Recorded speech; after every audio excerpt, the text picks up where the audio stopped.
চিম্বুক পাহাড় বান্দরবান শহর থেকে ২৬ কিলোমিটার দূরে মিলনছড়ি এবং শৈলপ্রপাতের পরেই চিম্বুক পাহাড়ের অবস্থান।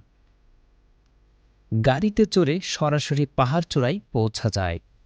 সমুদ্র পৃষ্ঠ থেকে পাহাড়চূড়া প্রায় ৩,৫০০ ফুট উঁচু। চারপাশে ছোট বড় অসংখ্য পাহাড় চিম্বুককে করেছে স্বতন্ত্র বৈশিষ্ট্যে অনন্য।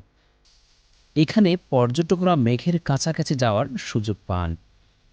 এ পাহাড়ের পাশেই রয়েছে ক্ষুদ্র নৃগোষ্ঠী মোরো সম্প্রদায়ে বসবাস। পাহাড়ের চূড়ায় রেস্টুরেন্ট এবং একটি পর্যবেক্ষণ টাওয়ার আছে।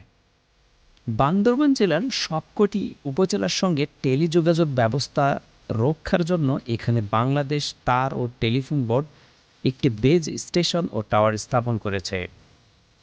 এখানে সড়ক বিভাগের একটি রেস্ট হাউসও আছে। M A Noman, tourism TV Bangladesh.